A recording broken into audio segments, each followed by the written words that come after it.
Richard always claimed we were barely scraping by, and I spent 38 years clipping coupons to keep us afloat.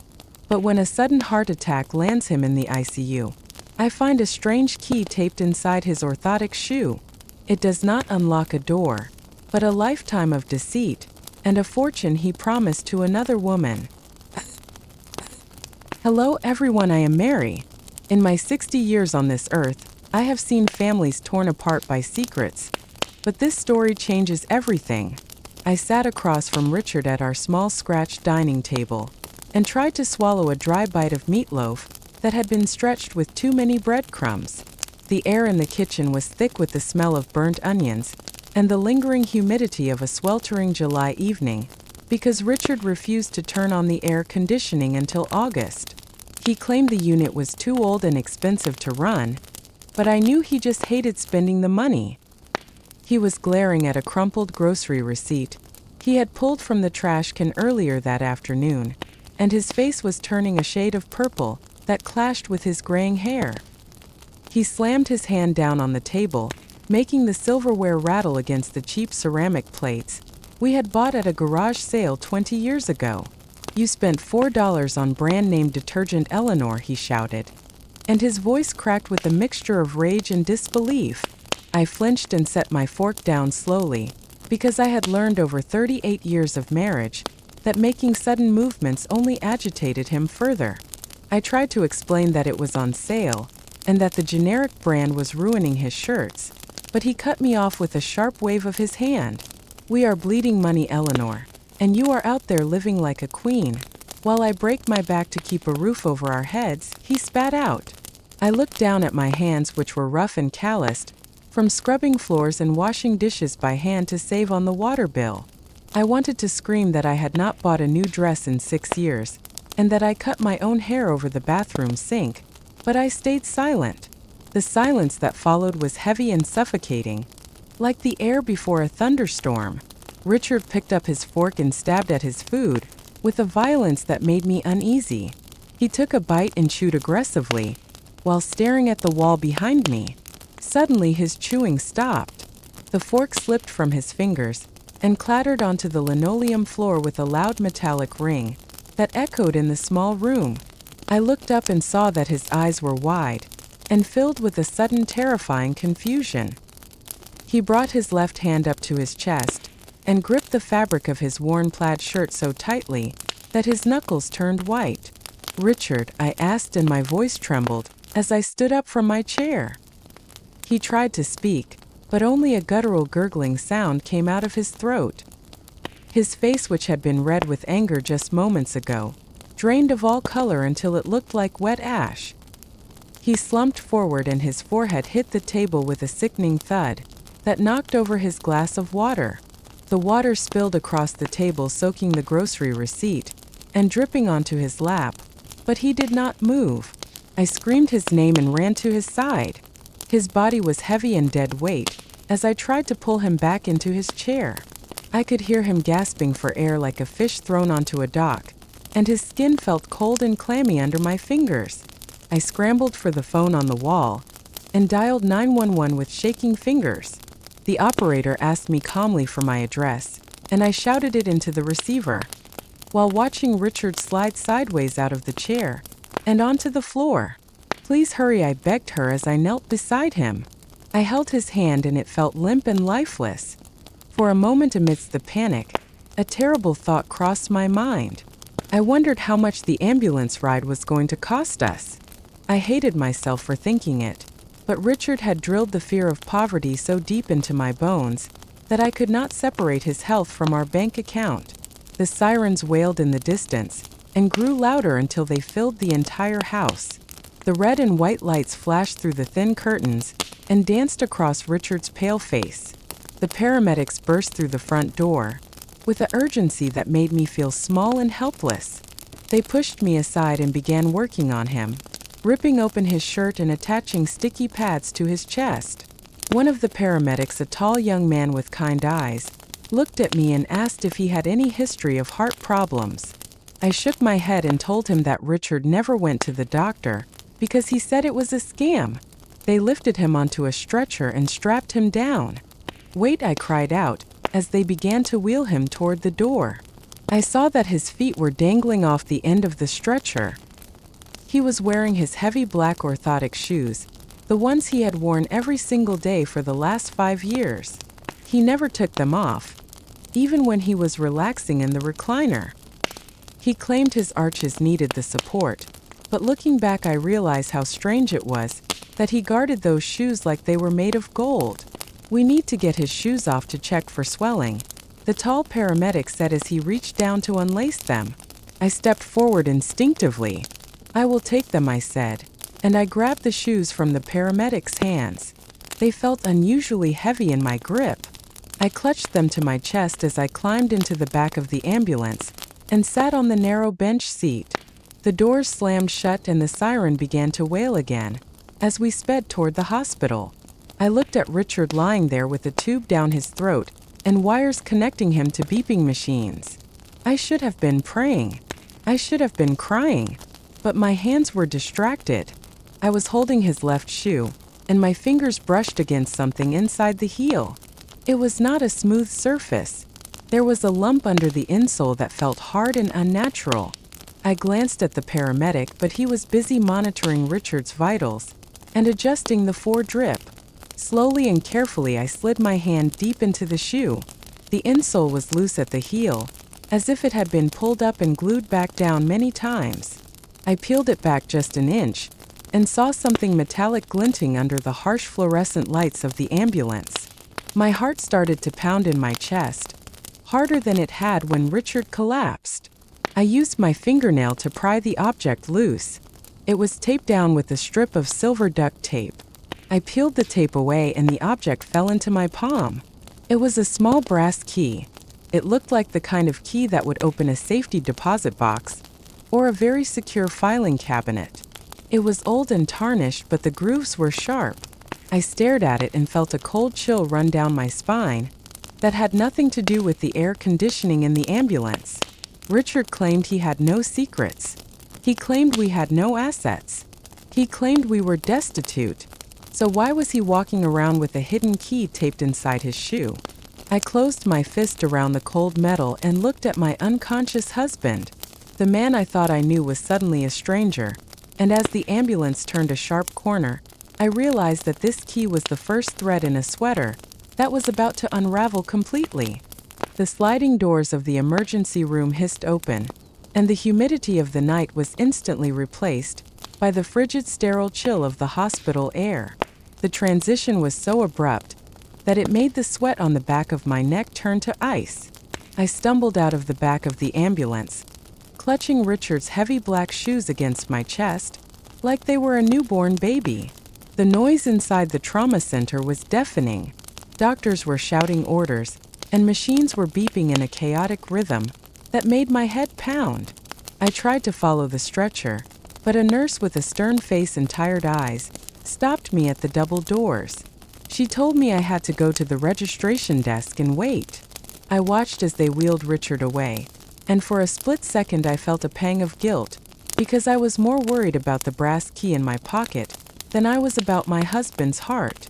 I walked over to the waiting area and sank into a hard plastic chair that smelled faintly of bleach and old coffee.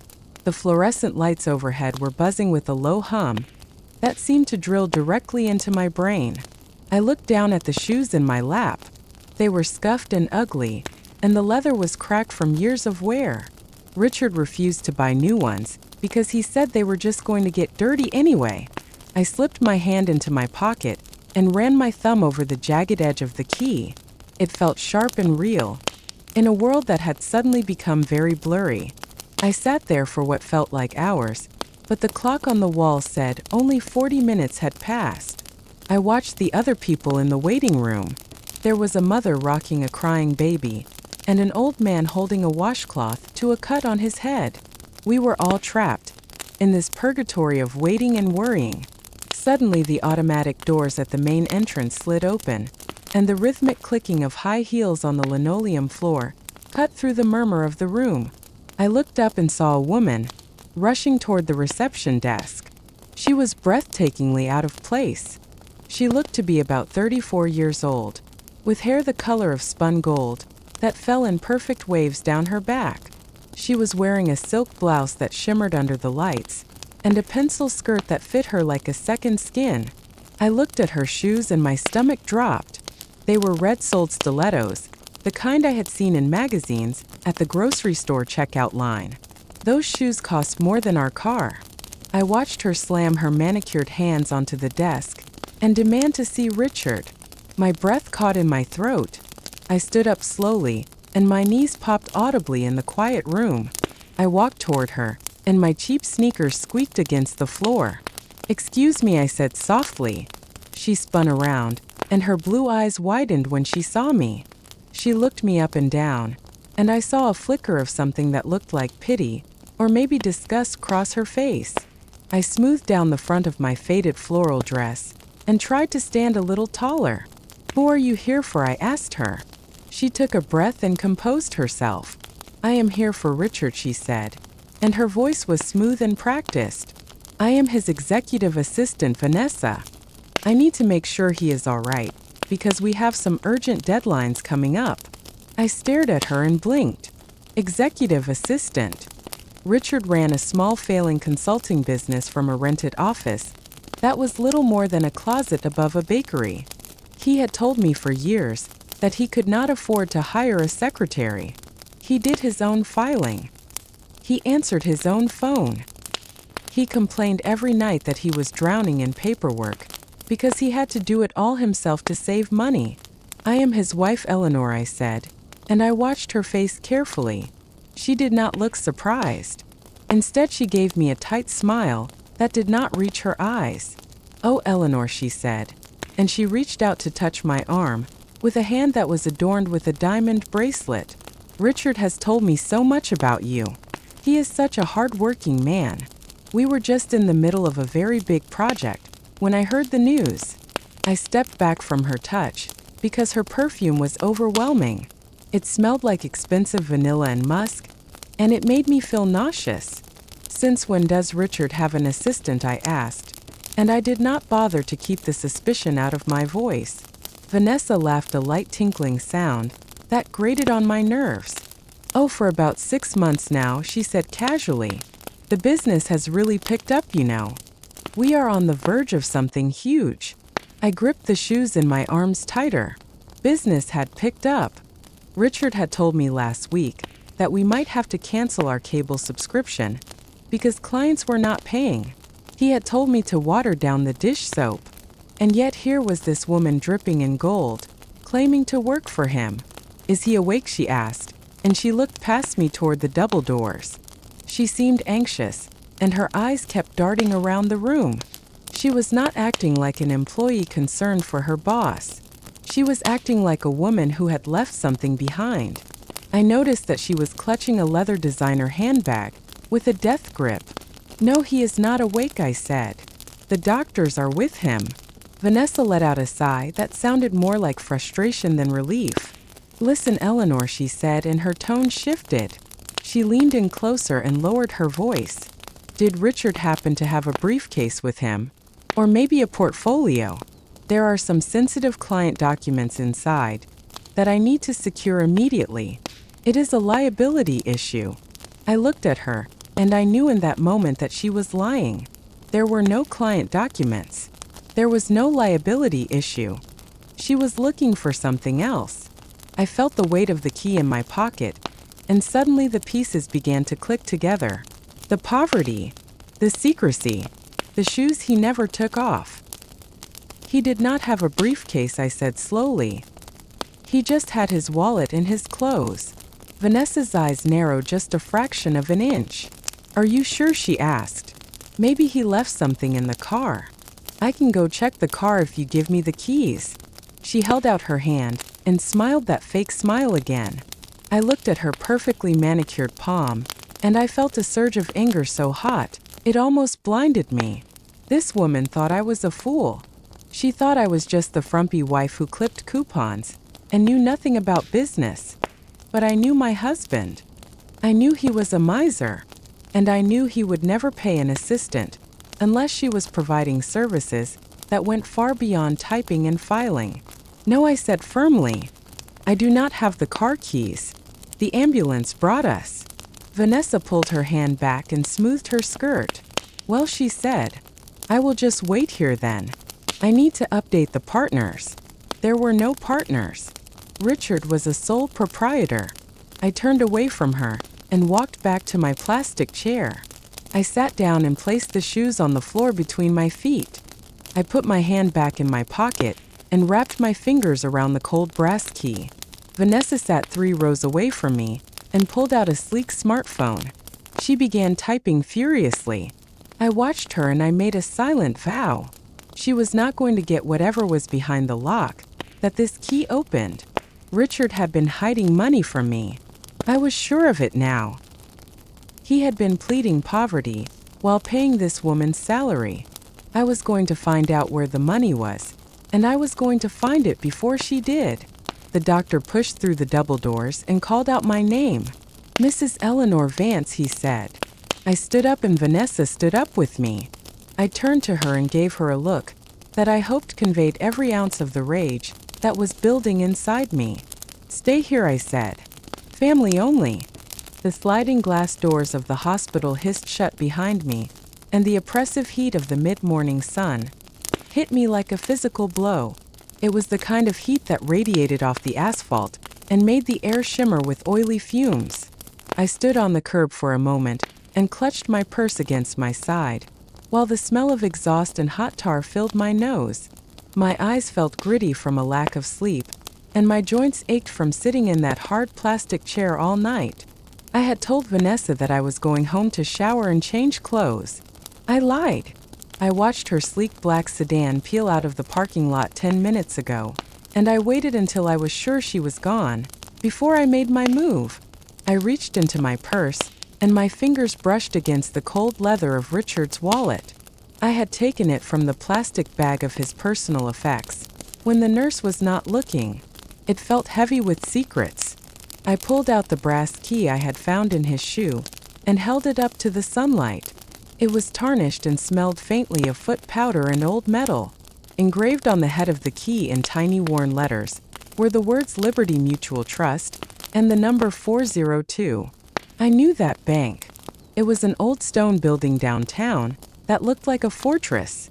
Richard had told me 30 years ago that he closed his account there because their fees were too high. I did not take the bus. For the first time in 20 years, I raised my hand and hailed a taxi. The yellow cab screeched to a halt in front of me, and I climbed into the back seat, which smelled of stale cigarette smoke and pine air freshener. I gave the driver the address of the bank and sat back as the meter started to tick. Every click of the red numbers usually made my heart race, with anxiety about the cost, but today I did not care. I watched the city blur past the window. We passed the grocery store, where I bought dented cans of soup to save 50 cents. We passed the department store, where I stared at dresses in the window that I never dared to try on. Richard had built a prison for me out of pennies and nickels, and I had lived in it without complaint. I looked down at my hands resting in my lap. My fingernails were short and unpolished, and my skin was dry. I looked like exactly what I was, which was a woman who had spent a lifetime putting everyone else first.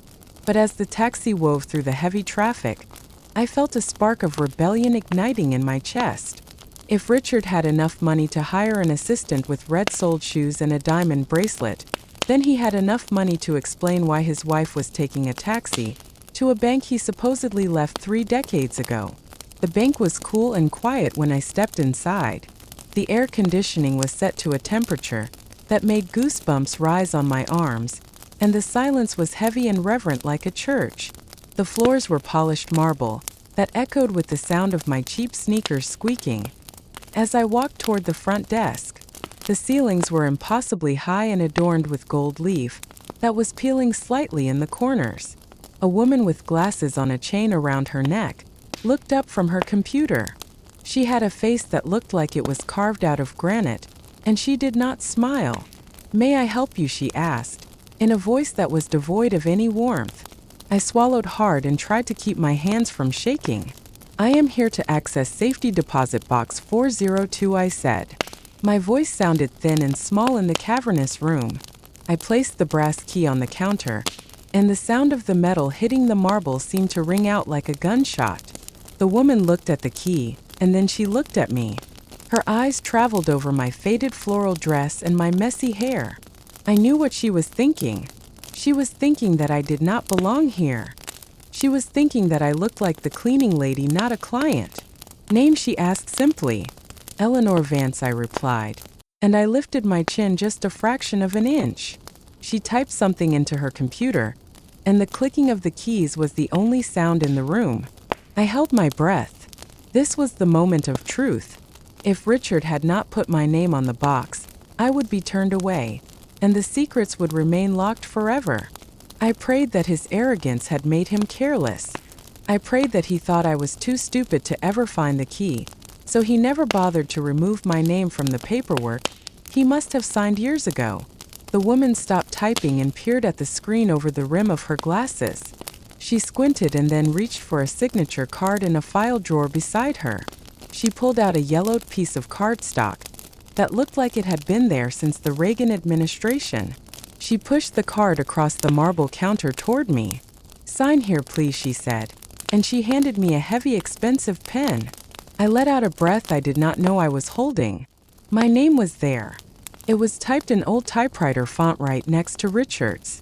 I signed my name and my hand trembled so much that the signature looked jagged and foreign. She buzzed me through a heavy steel gate and led me down a narrow corridor lined with metal boxes. The walls were gray and the air smelled of dust and old paper. It felt like walking into a tomb. She stopped in front of a box at eye level and inserted her master key into one lock, while I inserted the brass key into the other. We turned them at the same time, and the lock clicked open with a satisfying mechanical thud. She slid the long metal box out of the wall and carried it to a small private viewing room. I will give you some privacy, she said, and she closed the door behind her, leaving me alone with the box. I sat down at the wooden table and stared at the gray metal container. My heart was hammering against my ribs like a trapped bird. I was terrified of what I would find, and I was terrified of what I would not find. Slowly I lifted the lid. The hinges squeaked in the silence. Inside there were no stacks of cash. There were no diamonds. There was just a single blue book and a folded white envelope. I reached in and picked up the blue book. It was a Passbook savings account book, the kind they stopped using years ago but some old accounts still maintained. The cover was worn and soft like velvet. I opened it to the first page. The first entry was dated 1986, the year we were married. The deposit was for $5,000. I remembered that year. Richard had told me we could not afford a honeymoon. He said we had to save every penny for the business. I turned the page. 1990. A deposit for $20,000. That was the year our roof leaked, and Richard made me put buckets in the living room for 6 months because he said we could not afford a repairman. I flipped through the pages faster now, and the numbers began to blur. 1995, 2001, 2010. The deposits grew larger and larger. 50,000, 100,000. I looked at the final entry dated just 3 days ago. The balance at the bottom of the page was printed in neat black ink. $3,452,000.12. I stared at the number. I blinked and looked again, thinking I had misread the decimal point. But it was real. $3.5 million. I felt a scream building in my throat that was so primal it scared me. I had clipped coupons for 38 years. I had washed Ziploc bags to reuse them. I had denied myself everything, while he hoarded a fortune in this cold metal box. I looked at the envelope that was still sitting in the bottom of the box. It had my name on it, but the handwriting was not Richard's. It was feminine and loopy, with hearts dotting the eyes. I picked up the white envelope with trembling fingers, and the paper felt crisp and expensive against my rough skin. The handwriting was unmistakable. It was the same loopy script I had seen on the post-it note stuck to the files Vanessa carried yesterday. Eleanor was written across the front, but it wasn't addressed to me in a way that suggested a letter. It looked more like a label, a designation. I turned the envelope over and it was unsealed. I slid my finger under the flap and pulled out a single sheet of folded paper. It was a typed document, a draft of a legal filing. I unfolded it and the words seemed to jump off the page and slap me across the face. Petition for dissolution of marriage. My eyes scanned the legal jargon quickly, picking out the phrases that mattered. Irreconcilable differences. No spousal support. Equitable distribution of assets claiming zero value for the business. The date at the bottom was set for next month, August 15th. That was our anniversary. He was planning to serve me divorce papers on our 39th wedding anniversary. Underneath the legal document was a handwritten note on a piece of stationery that had a watermark of a palm tree. It was a note from Vanessa to Richard. I read the words and my stomach churned with bile. Richie Bear, I have booked the flights for the 16th. Belize is going to be perfect. The villa is paid for. And the transfer forms for the offshore account are ready for your signature. Once you drop the bomb on the old hag, we can finally start living. Don't forget to bring the passbook. I can't wait to be Mrs. Bennet. Love V. I dropped the note onto the table as if it were on fire. The old hag. Richie Bear. Belize. The room suddenly felt very small and the air grew thin. I gasped for breath and felt tears pricking at the corners of my eyes. Not tears of sadness, but tears of pure unadulterated fury. He wasn't just hiding money. He was planning to discard me like an old shoe. He was going to leave me with nothing while he ran off to a tropical paradise with a woman half his age, using the money I had helped him save by starving myself of joy for nearly 4 decades. I stood up and paced the small room, my sneakers squeaking aggressively on the linoleum. I looked at the passbook again. $3.5 million. That money was my life. It was every vacation I didn't take, every dress I didn't buy, every nice dinner I denied myself. It was the sweat from my brow and the ache in my back. It belonged to me. I looked at the note again. Don't forget to bring the passbook. Vanessa didn't have it. She knew about it, she was counting on it, but she didn't physically have it. Richard had kept it hidden in his shoe because he didn't trust anyone, not even his mistress. That was his fatal flaw. He was so paranoid, so controlling, that he had become his own worst enemy. And now I had the one thing they both needed.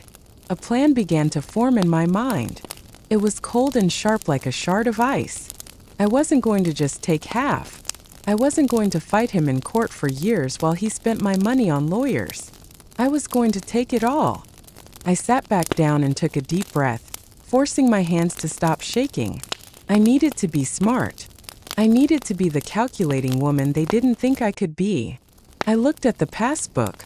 It was a joint account. My name was on it. Legally, I had every right to withdraw these funds. But a withdrawal of this size would raise flags. They would ask questions. They would want to call Richard for confirmation, especially since it was a joint account and I had never been here before. I needed leverage. I needed authority. I checked the contents of the safety deposit box one last time. Under the passbook taped to the bottom of the box was another key, a smaller one, and a durable power of attorney form signed by Richard 5 years ago. I remembered this. He had surgery for a hernia and was terrified something would happen, so he made me sign paperwork giving me power of attorney just in case. He had sworn he shredded it after he recovered, but Richard never threw anything away. He had kept it here safe and sound just in case he ever needed someone to manage his affairs if he was incapacitated. Well, Richard was incapacitated now, and I was going to manage his affairs all right. I tucked the passbook, the divorce papers, the note, and the power of attorney form into my purse. I closed the empty metal box and waited for the click of the lock. I stood up and checked my reflection in the small mirror on the wall. The woman looking back at me was pale and tired, but her eyes were hard. The soft, pliable Eleanor who asked permission to buy detergent was gone. In her place was a woman who had just realized she was a millionaire. I walked out of the viewing room and handed the empty box back to the stern woman at the desk. "I am done," I said, and my voice was steady. She slid the box back into the wall and locked it. I walked out of the bank and into the blinding sunlight. I needed to go back to the hospital. I needed to play the role of the grieving, worried wife one last time. I needed to make sure Vanessa believed I was clueless. I hailed another taxi, and as I climbed in, I pulled out my phone. I dialed the number for the hospital gift shop. "I need to order a balloon arrangement," I said. "Something big. Something cheerful. Send it to the ICU waiting room." I wanted Vanessa to know I was coming, but I wanted her to think I was just a silly old woman trying to cheer up a dying man. The war had begun, and I had just captured the enemy's ammunition. I walked into the intensive care unit, holding a bouquet of supermarket flowers that were already wilting in the heat. I had bought them at the gift shop downstairs, along with the generic "get well soon" balloon that was bobbing against my shoulder. It was a pathetic display, but it was exactly what the old Eleanor would have done. The air in the ICU was different than the rest of the hospital. It was quieter, heavier, and filled with the rhythmic beeping of monitors that sounded like a countdown. I saw Vanessa sitting in the waiting area. She had changed her clothes.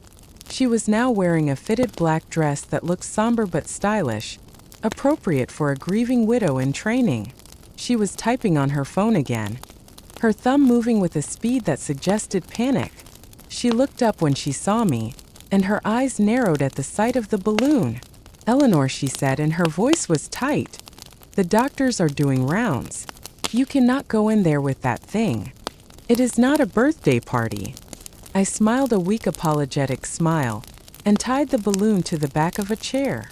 "I just wanted to bring him some cheer," I said softly. I sat down next to her, but not too close.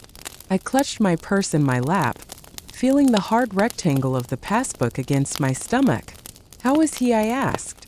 Vanessa sighed and put her phone down. "Stable but critical," she said. "They are keeping him sedated. The doctor said the next 24 hours are crucial." She looked at me, and for a moment I saw a flicker of genuine worry, but it was quickly replaced by calculation. "Eleanor, we need to talk about logistics," she said. "Richard has bills. The business has overhead. I need access to his accounts to keep things running while he is out. Do you know where he keeps his checkbook? Or his banking passwords?" I looked at her in feigned confusion. "I don't know anything about the business accounts," I said. "Richard always handled the money. He gave me cash for groceries.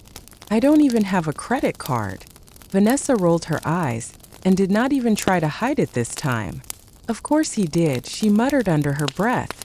"Look, Eleanor," she said louder this time, speaking to me like I was a child. "If we don't pay the vendors, the business will collapse. And if the business collapses, there will be no money for his medical bills. Do you understand? You need to let me go to your house and look for his financial records. I need you to give me the house key."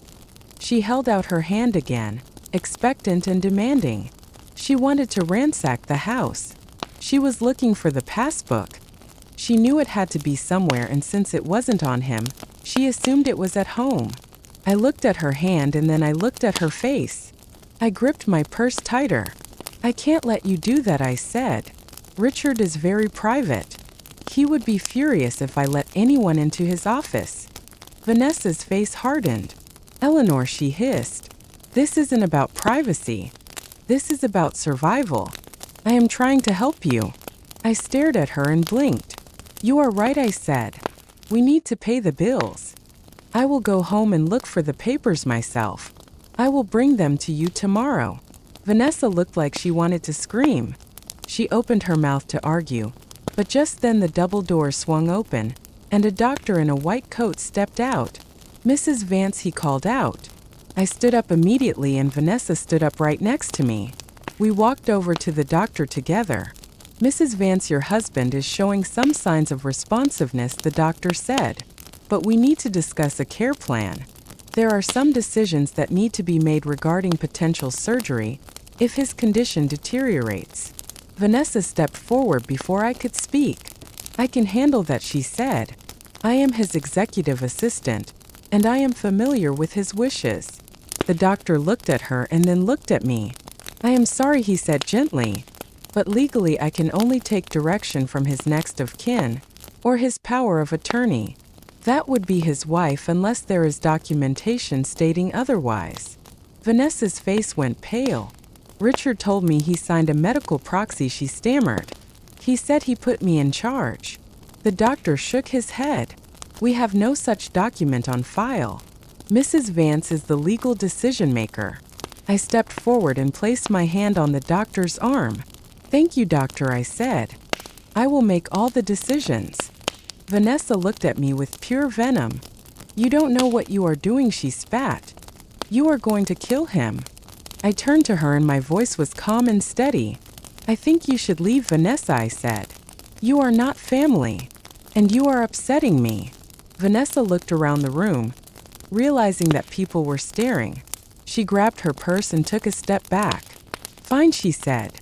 "But when the bills start piling up, don't come crying to me. And Eleanor," she added, her voice dropping to a whisper, "if you find anything at all, you call me."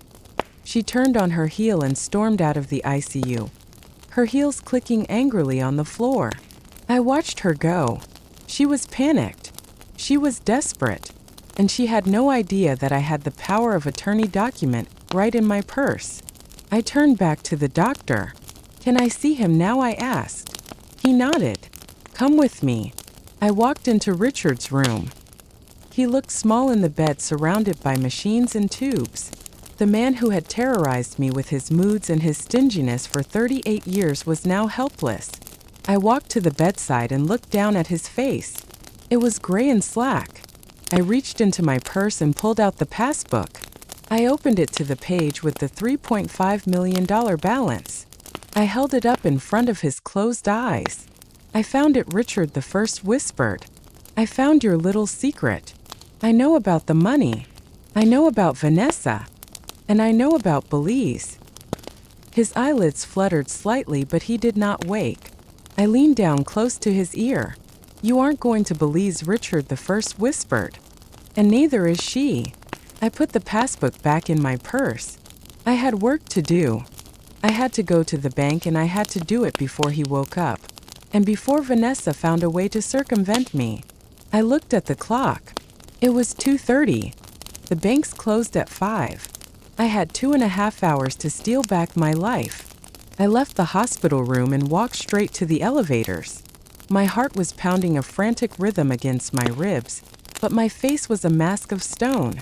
I didn't go to the basement for copies this time. I didn't need them.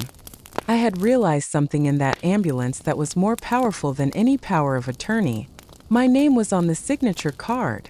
Richard had been so arrogant, so sure I would never find the book, that he had never bothered to remove me as a joint tenant with right of survivorship. That meant the money wasn't just his to hide. It was mine to take.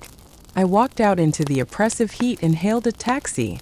I directed the driver to a branch of the bank in a strip mall 3 towns over, far enough away that nobody would know us, but close enough to get there before closing.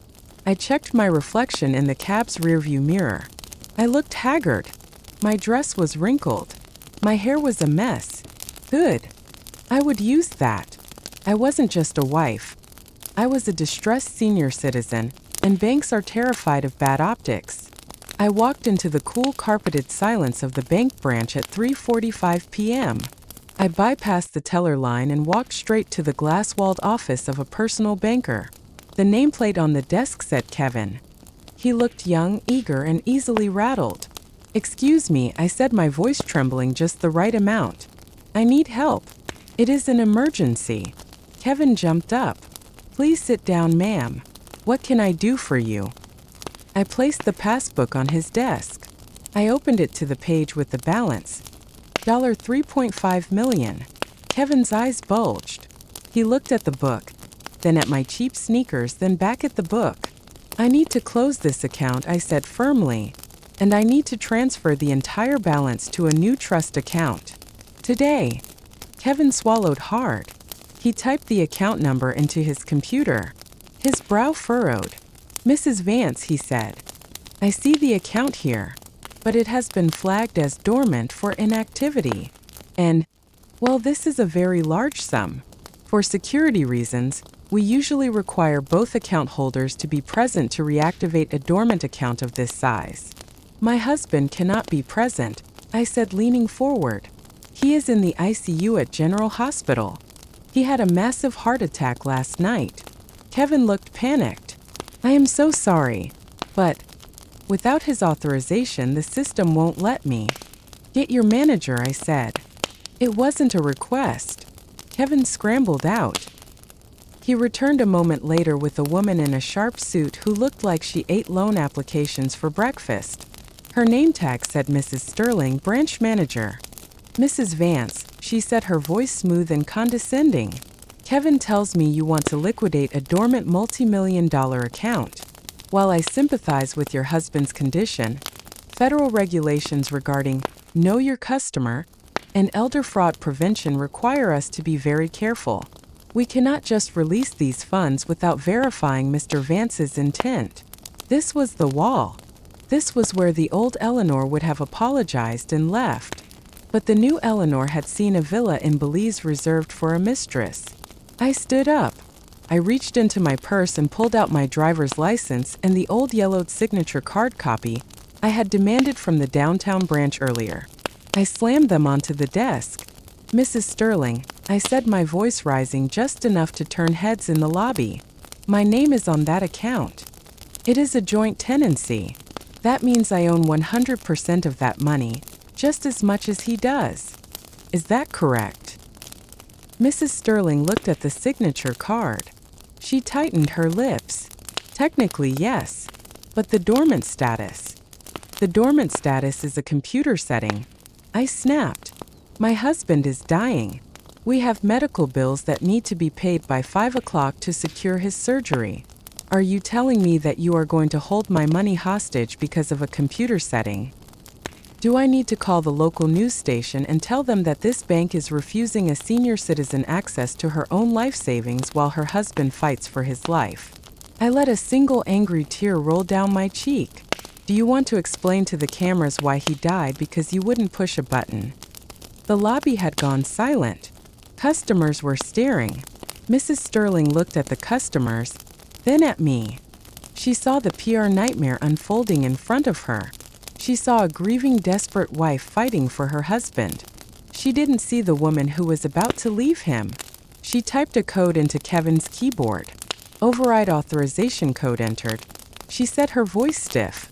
The account is reactivated. Kevin processed the transfer. She looked at me with cold eyes. We will need to file a currency transaction report with the IRS due to the amount. File whatever you want, I said. Just move the money. Kevin's fingers flew across the keys. I signed the transfer papers so hard the pen nearly tore the paper. Where are we sending the funds? Kevin asked.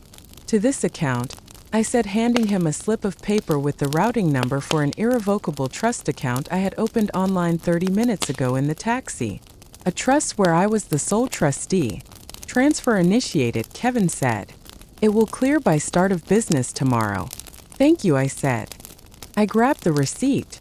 Balance: $3,542,012.12. Status: pending. I walked out of the bank. My legs felt like jelly, but my head was high. I had done it. I hadn't asked for permission. I had taken what was mine. I stepped onto the hot sidewalk, the receipt burning a hole in my pocket. My phone buzzed. It was a text message from an unknown number. I know you were at the bank, Eleanor. The alert just hit Richard's email. What did you do? My blood ran cold. Vanessa. She had his passwords. She was watching the digital trail. I stared at the phone. The transfer was pending. It could still be stopped if Richard called the bank and claimed fraud before tomorrow morning. I had to get back to the hospital. I had to make sure Richard didn't make that call. I stood on the blistering pavement, outside the strip mall bank, and stared at the text message on my flip phone. I know you were at the bank, Eleanor. The alert just hit Richard's email. What did you do? The screen was small and pixelated, but the threat was high definition. Vanessa had his email passwords. She was watching the money like a hawk. My hands started to shake again, but this time it wasn't fear. It was a cold, hard realization. She knew the money was moving, but she didn't know how. She didn't know that Richard had left my name on that signature card 30 years ago. She thought I was stealing. She didn't realize I was just making a withdrawal from my own account. I didn't reply. I snapped the phone shut and shoved it deep into my purse, next to the receipt that proved I was a millionaire. I hailed a taxi, my arm shooting up with a newfound authority. The ride back to the hospital was a blur of calculation. I kept checking my watch. It was 4:15 p.m. The transfer was initiated, but it was still pending. If Vanessa managed to wake Richard up, if she managed to get him on the phone with the bank to claim fraud before the funds cleared tomorrow morning, they could freeze it. I had to get to him first. I had to be the gatekeeper. When I arrived at the ICU, the atmosphere had shifted. The quiet hum was replaced by a sharp, jagged tension. I saw Vanessa standing at the nurse's station, arguing with Brenda. Her face was flushed, and her hands were flying in the air. "I need to see him now," she was shouting, her voice echoing down the sterile hall. "It is a financial emergency. His accounts are being compromised." Brenda looked unimpressed, crossing her arms over her chest. "I told you, miss, family only." Mrs. Vance gave strict instructions. I walked up behind them, my sneakers silent on the linoleum. "Is there a problem?" I asked, my voice calm and icy. Vanessa spun around. Her eyes were wide and frantic. She looked at my messy hair and my rumpled dress, and she sneered. "You," she shrieked, pointing a manicured finger at me. "You emptied it." I saw the alert. A pending transfer of $3.5 million. "You think you can just take it?" "That is Richard's money. It belongs to the company." The hallway went silent. Nurses stopped charting. A doctor looked up from a computer. Vanessa had made a mistake. She had said the quiet part out loud. I looked at Vanessa with a look of pure manufactured confusion. I blinked, making my eyes look watery and old. "I don't know what you are talking about," I said, keeping my voice level and trembling just enough for the audience. "I went to get a sandwich. I have been in the cafeteria eating soup." Vanessa let out a sound that was half laugh, half sob. "Liar. You went to the bank. The timestamp is from 20 minutes ago. You stole it." I turned to Brenda. I put a hand to my chest. "She is confusing me," I said softly. "She has been harassing me about money since she got here. My husband is dying, and she is screaming about millions of dollars we don't have. I think she might be having a breakdown." Brenda's face hardened. She looked at Vanessa, the mistress in the tight dress screaming about money, and then at me, the loyal wife in the floral print. "Miss," Brenda said, stepping forward, "I am going to have to ask you to leave. You are disturbing the patients and harassing the family." Vanessa looked around, realizing she had backed herself into a corner. She glared at me, her eyes filled with hatred. "This isn't over, Eleanor," she hissed, leaning in close so only I could hear. "Richard will wake up. And when he does, he'll tell them it wasn't authorized. You'll be in jail by noon tomorrow." She stormed off toward the elevators, her heels clicking angrily on the floor. I watched her go. She was right about one thing. Richard waking up was the danger. But she was wrong about the jail part. You can't go to jail for taking your own money. I walked into Richard's room. He was still asleep, but the monitor showed his heart rate was slightly elevated. I pulled a chair up to the bedside and sat down. I took his hand. It felt cold and dry. "Did you hear her, Richard?" I whispered. "She is very upset. She thinks I stole your money." I let out a low, bitter laugh. "But we both know I didn't steal it. I just finally checked the balance of our joint account." Suddenly Richard's hand twitched in mine. I froze. His eyelids fluttered, and a low groan escaped his lips. The monitor beeped faster. He was waking up. "Richard," I said, my voice sharp. He opened his eyes. They were unfocused and bloodshot. He looked around the room wildly until his gaze landed on me. He tried to speak, but his throat was too dry. He coughed and wheezed. I poured a cup of water and held the straw to his lips. "Drink," I said. Slowly. He took a few sips and then pulled away. He looked at me with a sudden clarity that was terrifying. He remembered. "Shoes," he croaked. His voice was like gravel. "Where are my shoes?" I sat back. I didn't flinch. "They are safe," I said. "I have them." He tried to sit up, but the wires held him back. "Give me," he gasped. "Need key." I leaned in close to his face. "You don't need the key, Richard," I said quietly. "And neither do I." He stopped struggling. He stared at me. "What?" "I went to the bank," I said. "I didn't need the key to open the box. And I didn't need your permission to move the money." His eyes went wide. The heart monitor began to speed up. Beep, beep, beep. "My name was on the card, Richard," I whispered. "Joint tenancy. Right of survivorship. You were so arrogant, you never took me off. You thought I was too stupid to find it." "No," he wheezed. "No. Business. Capital. It's gone," I said. "All 3.5 million. It's pending transfer to a trust account right now. By tomorrow morning you won't have a dime. And neither will Vanessa."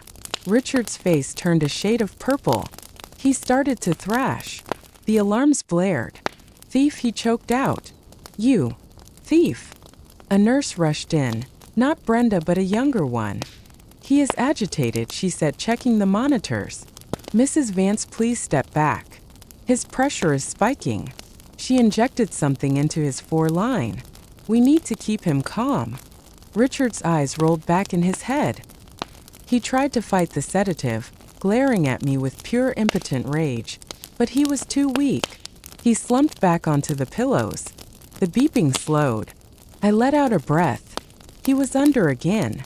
I had bought myself another night. But I knew the clock was ticking louder than ever. Tomorrow morning the banks would open. And tomorrow morning, when he woke up for good, the war would truly begin. But this time I had the high ground. The hospital room was dark now, lit only by the green and red glow of the monitors.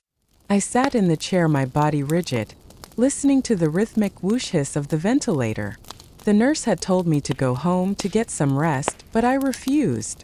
I wasn't leaving this room. Not until the sun came up and the bank opened. Not until I saw the notification on my phone that the pending status had turned into available. I checked the time on the wall clock every 5 minutes. It was 3 a.m. 6 hours until the bank opened its doors. I spent the night thinking about the last 38 years. I thought about the time I wanted to take a painting class at the community center. It was $50. Richard had laughed and said, "We don't have money for hobbies, Elle. We have a mortgage." I thought about the time my sister got married in California, and I couldn't go because the plane ticket was exorbitant. Richard had made me send a card with a $20 check. I looked at his sleeping face. I wondered if he had spent that plane ticket money on a dinner with Vanessa. I wondered if the interest earned on my half of the $3 million had paid for her diamond bracelet. The anger that had been a hot flame yesterday had cooled into a hard, unbreakable stone in my chest. This wasn't revenge. It was restitution. At 6 a.m., the morning shift nurses came in. Brenda was back. She looked at me with concern. "You didn't sleep a wink, did you?" she asked. I shook my head. "I have a lot on my mind." She patted my shoulder. "He's doing better. They're going to try to wean him off the sedation again this morning. He might be fully awake by noon." My stomach dropped. Noon. I had until noon to make sure the money was untouchable. I pulled out my phone and refreshed the banking app. Balance 0. Pending transfer. Still pending. I excused myself and went to the cafeteria for coffee. I needed caffeine to keep my hands steady. As I stood in line, I saw her. Vanessa was sitting at a corner table, looking disheveled. Her perfect hair was messy, and her makeup was smudged.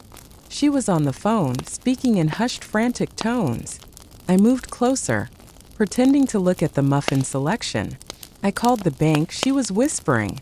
They said they can't stop a joint owner transaction without a court order. I need him to wake up and say it was coercion. She paused, listening. I don't care about the wife. She's a moron. She probably just moved it to a savings account we can freeze later. I smiled into my coffee cup. She's a moron. That was their mistake. They thought that because I was quiet, I was stupid. I paid for my coffee and walked past her table. I stopped and looked down at her. "Good morning, Vanessa," I said cheerfully. She jumped, nearly dropping her phone. She glared at me with bloodshot eyes. "Enjoying your victory lap," she spat. "It won't last. Once Richard wakes up, he'll fix this. He loves me, Eleanor. He's been planning to leave you for years. You're just a habit he couldn't break." Her words were meant to hurt, but they just bounced off. "I know," I said simply. I read the note. "Belize sounds lovely this time of year." Her face went white. She hadn't known I found the note in the box. You went through his things. I went through our things, I corrected. And you're right. He does love you. Or at least he loves how you make him feel young. But do you know what Richard loves more than you? More than me. More than anything. I tapped the side of my head. His money. And right now I have it. So who do you think he's going to listen to when he wakes up? The mistress who let his fortune slip away? Or the wife who is holding the purse strings? I walked away before she could answer, leaving her staring after me with her mouth open. I went back to the room and sat down. At 9 a.m. my phone buzzed. I looked at the screen. A notification from the bank. Transfer complete. Funds available.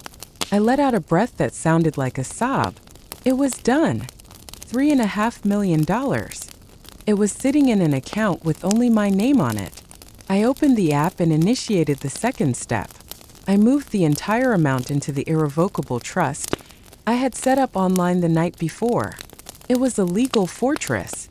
Even if Richard sued me, arguing about the joint account, the money was now shielded. Just as I finished, Richard stirred. The nurse came in and turned off the sedative drip. "He's coming around," she said. "Talk to him." I stood up and leaned over the bed. Richard's eyes opened. They were clearer this time. He looked at me, and then he looked around the room. He remembered the conversation from the night before. "Eleanor," he rasped. "The money." I reached into my purse and pulled out the passbook, the one that used to hold our future. I held it up. "Here it is, Richard," I said softly. "It's empty." His eyes bulged. "What?" he wheezed. "What did you do?" I smiled a sad, tired smile.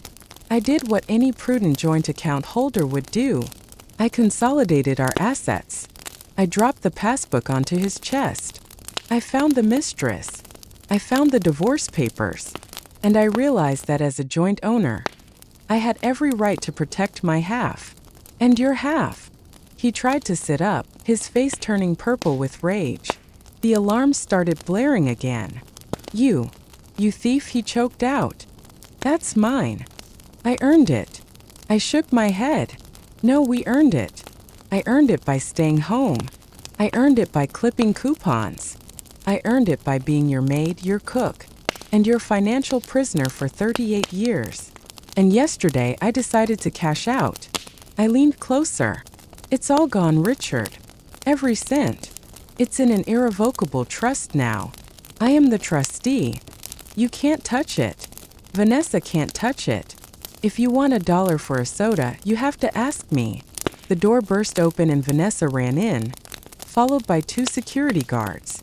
"Richard," she screamed. "She took it. She cleared the account. It's zero." Richard looked at her, then at me. He looked at the empty passbook on his chest, and then he started to cry. Not tears of sorrow. Tears of a man who realized the bank was closed, and his wife held the only key. The chaos in the small intensive care unit room was absolute and deafening. The heart monitor was screaming a high-pitched continuous alarm that drilled into my skull, while the nurses shouted orders to each other over the noise. Richard was gasping for air and clutching the front of his hospital gown with a desperation that was pathetic to watch. Vanessa stood at the foot of the bed, and she looked like a wild animal that had been cornered. Her mascara was running down her cheeks in black streaks, and her chest was heaving with panic. She pointed a shaking finger at me and screamed that I was a criminal. She screamed that I had emptied the accounts. The two security guards who had followed her in stepped forward, and one of them placed a heavy hand on her shoulder. "Ma'am, you need to calm down, or we will have to escort you out," the guard said in a deep baritone voice that cut through the hysteria. Vanessa shrugged him off violently. "Don't touch me," she shrieked. "Arrest her. She just admitted she stole his millions. She emptied the bank." I stood perfectly still in the center of the storm. I felt a strange sense of calm washing over me, like I was the eye of a hurricane. I looked at Richard. The nurses were pushing medication into his fore and adjusting the oxygen mask over his face. His eyes were wide and terrified, fixed on me with a look of pure hatred. He pulled the mask down with a trembling hand. "Eleanor," he croaked, his voice wet and weak. Tell them it is a mistake. Put the money back." I looked at him and I saw every meal I had cooked for him. I saw every shirt I had ironed. I saw every time I had stayed silent when he belittled me about the price of detergent. I shook my head slowly. "It is not a mistake, Richard," I said softly. "It is a withdrawal. I am simply managing our joint assets." Vanessa rushed to the side of the bed and grabbed Richard's hand. "Richard, you have to do something," she pleaded. "Call the police. Call the lawyers. Tell them she does not have permission. We have the flights booked. We have the house deposit paid. I need that money transferred by tonight, or we lose the villa." I watched Richard's face as she spoke. I saw the realization dawn on him. She wasn't asking if he was okay. She wasn't asking about his heart. She was talking about a villa. She was talking about a deadline. He looked at her, and for the first time I saw a flicker of doubt in his eyes. "Vanessa," he wheezed. I can't make calls. I am in the hospital." Vanessa let go of his hand as if it were burning her. "Then fix it," she snapped. "You told me you had it handled. You told me she was stupid. You told me she would never find out." She turned to me, and her eyes were venomous. "You can't keep it," she hissed. "It is illegal. It is fraud to drain a business account." I smiled, and it was a cold, hard smile that I didn't recognize. "Actually," I said, my voice cutting through the noise, "it wasn't a business account, Vanessa. It was a personal savings account. A joint account with right of survivorship." I stepped closer to her. "Do you know what that means? It means I own 100% of that money, just as much as he did. I didn't steal it. I didn't forge a signature." I walked into the bank, showed my ID, and moved my money. I gestured to the bed where Richard was lying, pale and helpless. Richard was too arrogant to remove my name. He thought I was too browbeaten to ever check. He was wrong. Richard struggled to sit up against the pillows. "Eleanor," he said, his voice taking on that bullying tone I knew so well, even through the weakness. "Don't play games with me. You don't know how to handle that kind of money. You will lose it. Give it to Vanessa. She knows how to manage the accounts. She is a professional." I laughed. It was a dry, bitter sound. "A professional," I repeated. "Is that what we are calling it now?" I looked at Vanessa. I saw the fear in her eyes. It wasn't fear for Richard. It was fear of poverty. It was the same fear I had lived with for 38 years. The fear Richard had manufactured to keep me compliant. I walked over to the bedside table and picked up my purse. I opened it and pulled out the crumpled receipt from the bank. I smoothed it out on the tray table, next to his untouched Jell-O. "Look at the balance, Richard," I said. "Zero. It is all gone. I moved it to an irrevocable trust this morning. You cannot touch it. She cannot touch it. It is over. Richard stared at the receipt. His face turned a shade of gray that matched the hospital sheets. But the business, he stammered. The overhead. If you take the capital, the business will fold. I shrugged. Then let it fold, I said. You were going to let our marriage fold without a second thought. You were going to serve me divorce papers on our anniversary and leave me with nothing. Why should I care about your business? Vanessa made a sound like a wounded cat. She looked at the monitors, then at Richard, then at the door. I could see the gears turning. I could see her exit strategy forming. She took a step back from the bed. Her face changed. The mask of the concerned lover dropped, and beneath it was something cold and calculating. So that is it then, she said.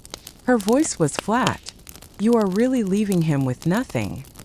I looked her dead in the eye. I am leaving him with exactly what he gave me, I said. Nothing but secrets. But at least I am leaving him with his girlfriend.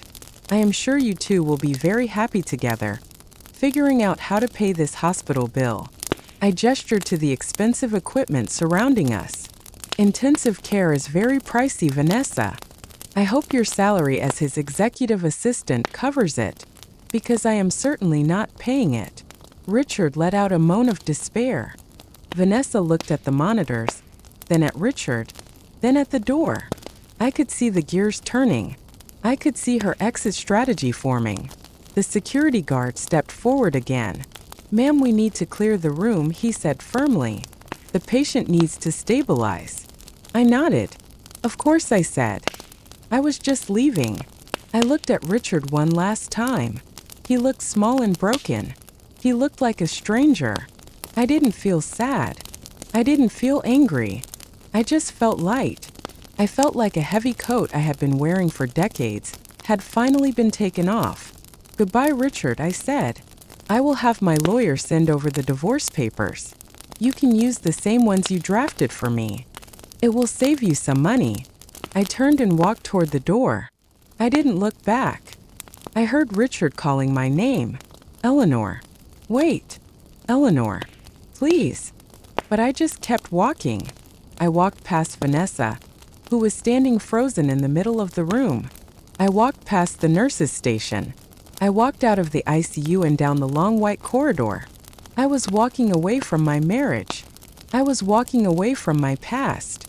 And for the first time in my life, I was walking toward a future that I had paid for myself. But I knew it wasn't quite over yet. I paused at the elevator. I wanted to see one last thing. I wanted to see Vanessa leave him. I stood by the brushed metal doors of the elevator, but I did not press the down button yet. I let my hand hover over the arrow, and I waited.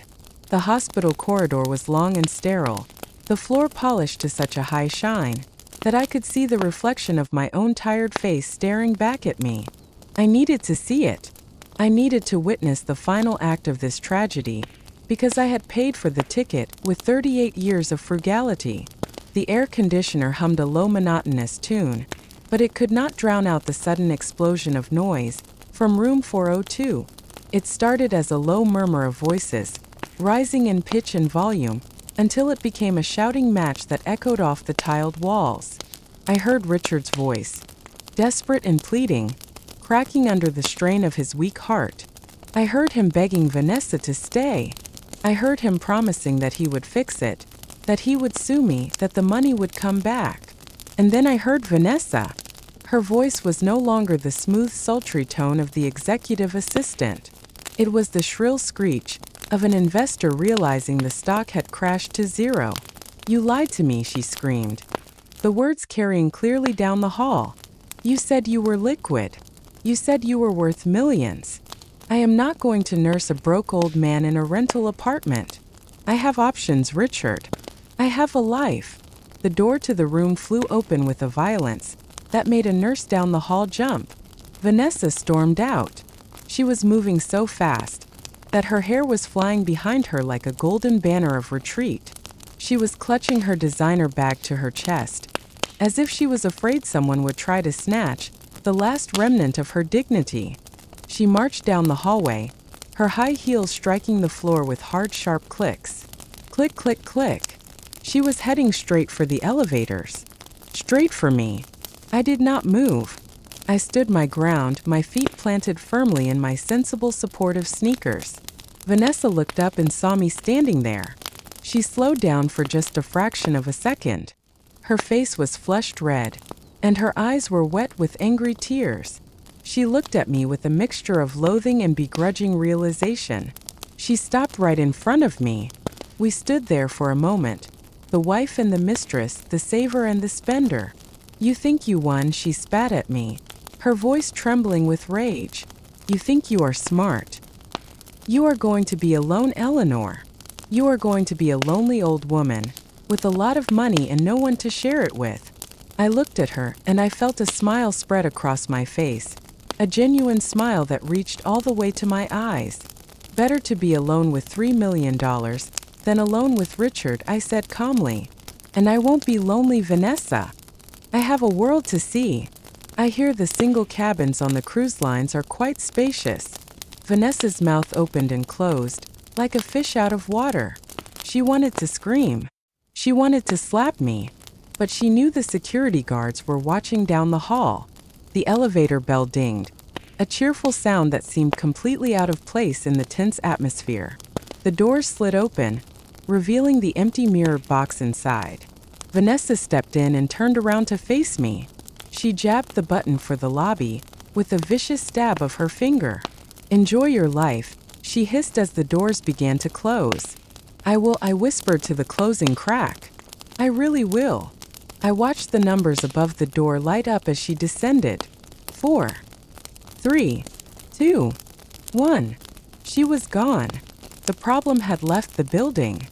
I turned back toward the room one last time. The hallway was quiet now. The nurses were huddled in a circle, whispering and glancing at Richard's door. I could hear a sound coming from inside the room. It was a low rhythmic sobbing. It was the sound of a man who was truly alone, for the first time in his life. He had no wife to bully. He had no mistress to flatter him. He had no money to control people with. He was just a body in a bed with a mounting hospital bill, and a heart that was as broken as his bank account. I felt a pang of pity, but I crushed it instantly. I remembered the coupons. I remembered the bucket under the leaking roof. I remembered the shoes he hid the key in. He had made his bed, and now he had to lie in it. I did not go back to say goodbye. I had already said it. I pressed the down button. The elevator arrived almost immediately.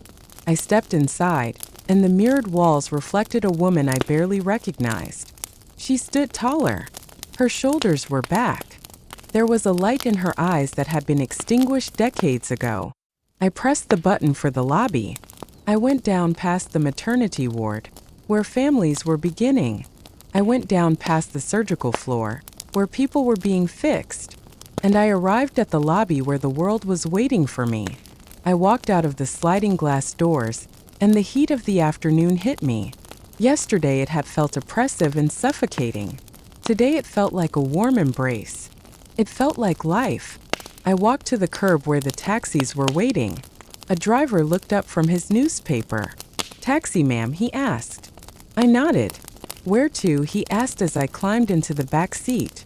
I thought about going home. I thought about the house with the scratched dining table and the old recliner, and I realized I never wanted to see that house again. I would hire a company to pack it up and sell it. "Take me to the Ritz-Carlton," I said.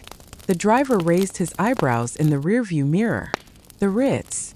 That is a fancy place. Special occasion." I leaned back against the seat and closed my eyes. "Yes," I said. "I am celebrating my retirement. Just for a few nights. Then, I think I'm going to book a trip around the world." As the taxi pulled away from the hospital, I reached into my purse and pulled out the old brass key. The key to the safety deposit box. The key to the cage I had been living in.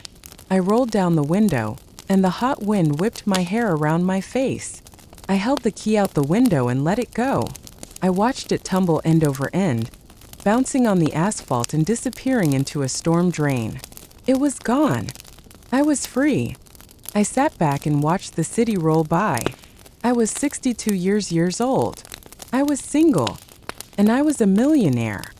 For the first time in 38 years, I took a deep breath. And it didn't cost me a cent.